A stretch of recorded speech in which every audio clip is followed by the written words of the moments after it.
In this video, I'm going to take you through the story skill RPG system and show you how it differs from other RPG systems. The story skill system, or S3, is an RPG system that I've been developing for a few years now. Instead of a dungeon master, S3 has a narrator who is there to fill in the gaps between character interactions. In S3, everything that is not social is a skill. Needs to climb up something? I hope you have a climbing skill.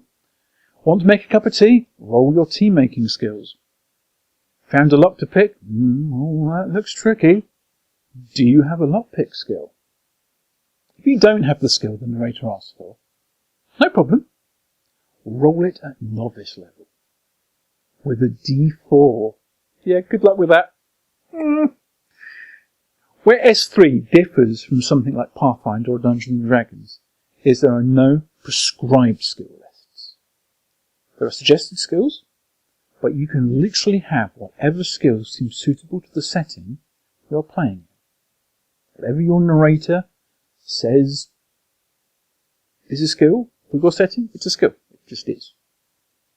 You don't even need to finish rolling up your character before you start playing.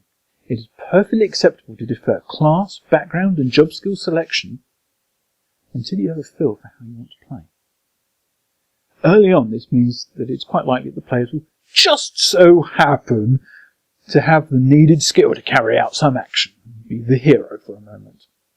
Later, when they've nailed down their skills, they'll have to get creative to solve the problems. It is impossible to create a character who's good at everything, because the characters can be skilled at anything. In fact, it is a certainty that every character will have a big bag of weaknesses and only a handful of narratively appropriate strengths. Skills that are implied by an interesting backstory can be handed out by the narrator. The same goes for excellent roleplay, which should go a long way to encourage players to actively engage in creative character creation and expression.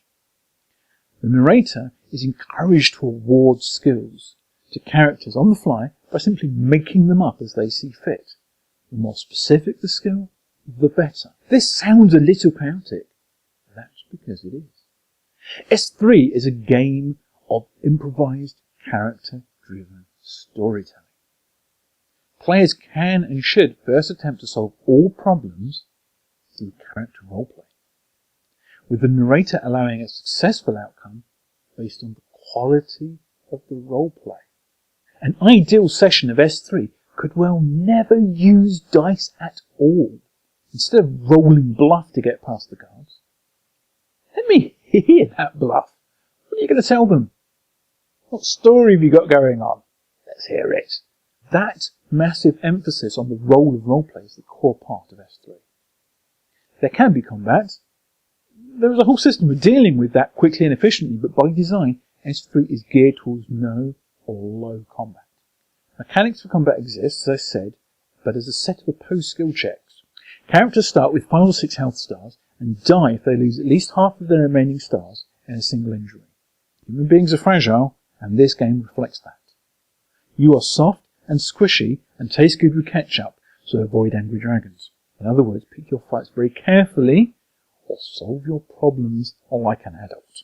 With all that said, it might not surprise you to learn that S3 is primarily a game of social problem solving and not suitable for murder hobos. We don't want murder hobos here. This is not the game for that.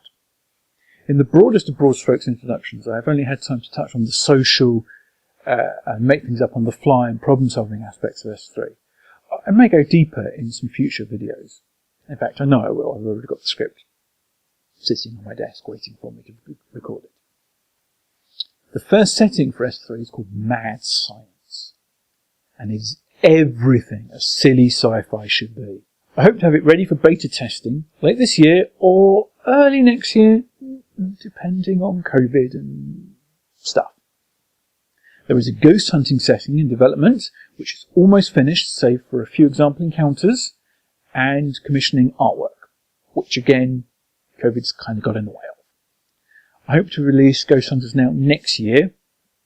For you sword and sorcery types, I have the kitchen sink fantasy setting with magic spells and magic items, wizards and clerics and all that good stuff, and I do not have a release schedule for that setting yet.